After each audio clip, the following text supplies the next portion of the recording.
Welcome to the ICMLF platform, and I will report on CML treatment beyond the chronic phase, focusing on the blast crisis, because on accelerated phase, there are not too much data. Here, the role of BCR-ABL in CML and in the development of blast crisis, I have demonstrated this in a short slide. It's also published in a book.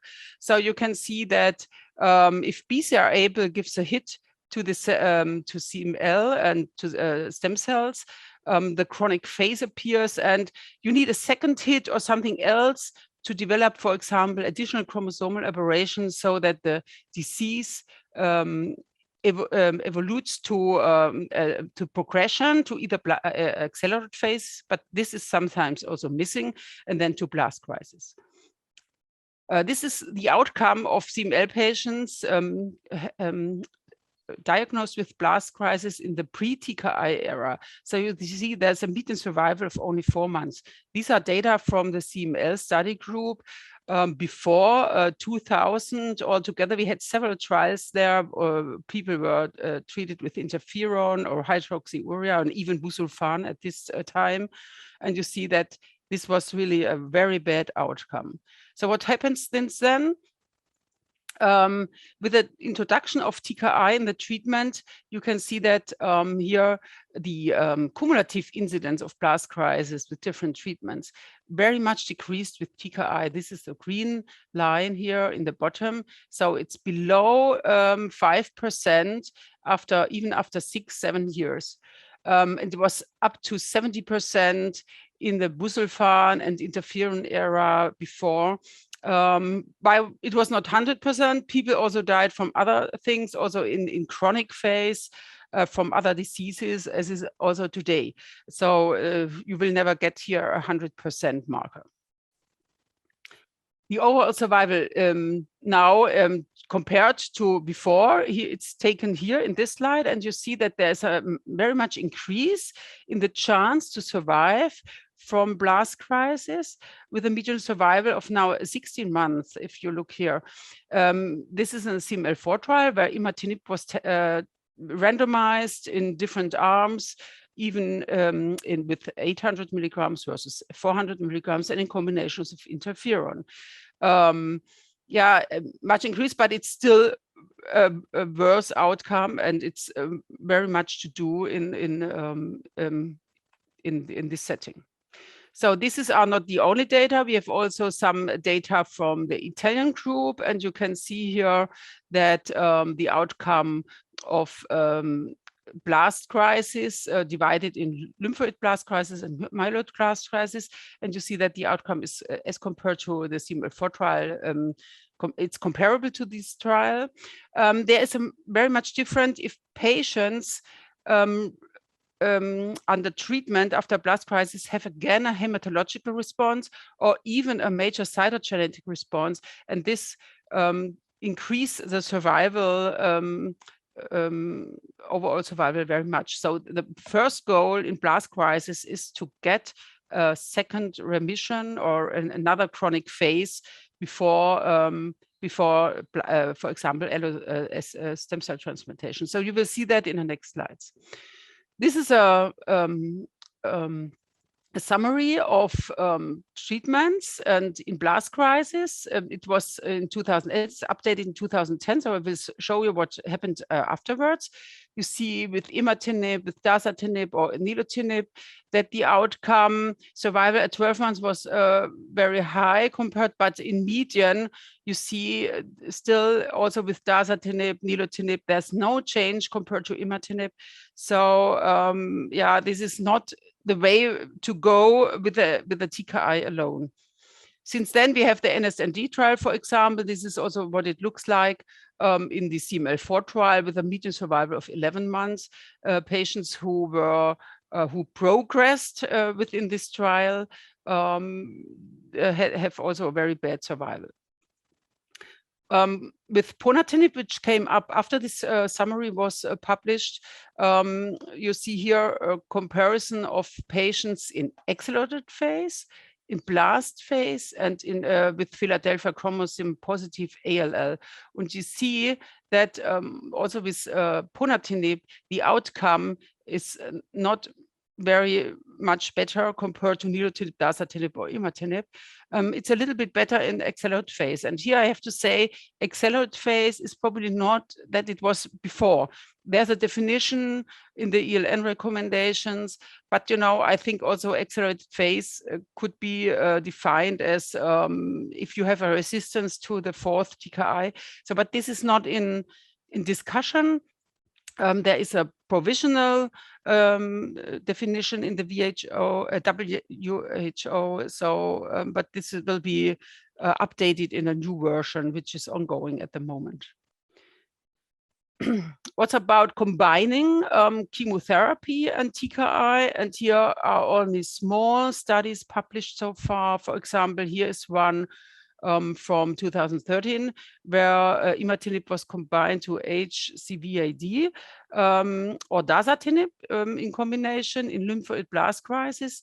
And you see it looks a little bit better, but the number were very low with 18 patients only. And you see it also that the stem cell transplantation has a very much impact on that outcome. And with the TKI and chemotherapy alone, it looks like with TKI alone.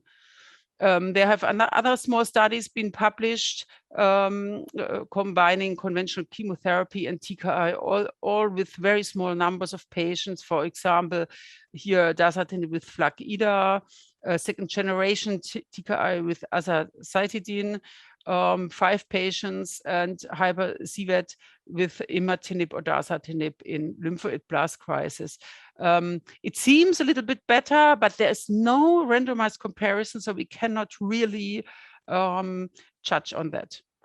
There is one trial ongoing from Great Britain, from Mary Copeland. It was presented at ASH 2019. There will be an update at the ESH meeting in October 2021, and probably also at ASH 21, so we have to look at that. And you see here, blast crisis patients were treated with ponatinib combined with FLAG-IDA in cycle 1 and cycle 2. And if they have a response or even stable disease, they were transferred to stem cell transplantation. It was a multi-center trial. The dose level was 30 milligram once a day. There were different dose levels, also one with 45 milligrams and one with 50 milligrams. And yeah, the update of the study was there were I think 18 patients, and here 9 patients proceeded to allo stem cell transplantation. 7 had a myeloablative regimen and 2 a reduced intensity regimen. 4 of these patients developed acute graft versus host disease, and 3 had a CME reactivation. 4 patients restarted ponatinib maintenance after the transplantation. Dose was reduced to 50 milligrams at that time point. And you see at least that this is very promising with a 1-year overall survival rate of 47%. So we have to wait what the update will show. It's a very toxic, also toxic regimen, but also, you know, blast crisis is very toxic. So I think this is a good way for patients, younger patients in blast crisis to combine. What's about the stem cell transplantation in BC in blast crisis? You know, it's successful only in a minority of patients. Mostly success is reached after return to CP, as I demonstrated earlier. And the 10-year survival rate is only about 16% if you take all patients together. Best chance of long-term remission, but it's still the best chance for a long-term remission and cure in blast crisis. The recommendation for that is that you try to induce a second chronic phase or third chronic phase with a TKI alone or in combination with chemotherapy, then get the patient as soon as possible to stem cell transplantation, and also to maintain a TKI after stem cell transplantation. The duration of that is under discussion. There are not very much studies on that. So I recommend to do it. and under close monitoring of the BCR-ABL ratio. And if patients respond and are negative in BCR-ABL, so you can also think about getting rid of the TKI. So there are some data on that published from my side in 2010 from the CML4 trial also. And you can see that patients who were transplanted in that trial and had transplanted after in advanced phase, and these were 28 patients. Of them were 25 in blast crisis and only 3 in accelerated phase. You see that there was a very good outcome for these patients. However, looking at only blast crisis compared, I have demonstrated before, the curve is much lower. You see that patients who received elective stem cell transplantation, this study started in 2002. So imatinib was very new and no one knew about the long-term effect of imatinib. So young patients were transplanted, at least some of them, and also were transplanted after imatinib failure. There were no dasatinib and nilotinib available at the first time. So these transplantation outcome was very good in that trial at that time. There are some new data from Sweden, and this looks very similar to the data from the CML4 trial in 2010, where you can see that the patients in accelerated phase and blast crisis, here the lower curve is nearly identical to the CML4 data shown before. And also patients in chronic phase disease have a very good outcome in this study. Patients who were beyond first chronic phase and get a second chronic phase here are doing much better than when you transplant direct in accelerated phase or blast crisis. So this comes me to some recommendations. If you have a blast crisis under TKI treatment and stem cell transplantation is possible, you have to try to induce a second chronic phase, either with any TKI not given before. I personally prefer here ponatinib, or any other registered TKI for blast crisis is here possible. But from my personal view, I think ponatinib would be the most useful drug in that situation. If you have a remission, transfer the patient immediately to stem transplantation, so you have the highest chance for a good outcome for these patients.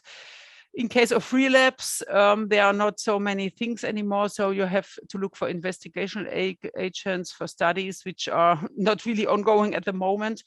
But as I demonstrated before, for example, azacitidine regimens could be available for some. Yeah, and for patients who are not transplantable, the best available treatment, which I think it's a combination of a TKI with chemotherapy, should be chosen in order also to get a second remission in these patients. Yeah, and it's dependent very much on the looking. The blast crises are not the blast crisis. Sometimes it's very fast ongoing, and sometimes it's a slow version, and you can even with a TKI alone get some remissions for at least sometimes. Blast crisis diagnosis is different from my point of view, because here you can, even in patients who are not eligible for stem cell transplantation, get some response with a TKI, which are also durable in some patients.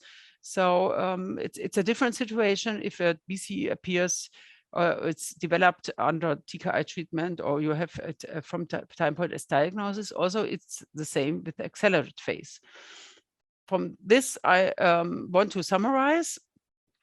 The good news is that the incidence of blast crisis has very much decreased in the times of TKI, which I think it's the very goal of that, to avoid the blast crisis with a good monitoring, a good treatment before, according to the ELN recommendations. You can avoid it in a very high percentage of patients.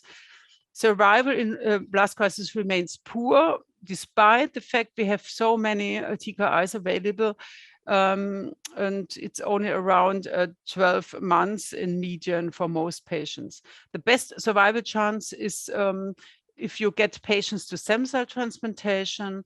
And for this, I think monitoring of patients is very essential to avoid a blast crisis. With this, I thank you for attention.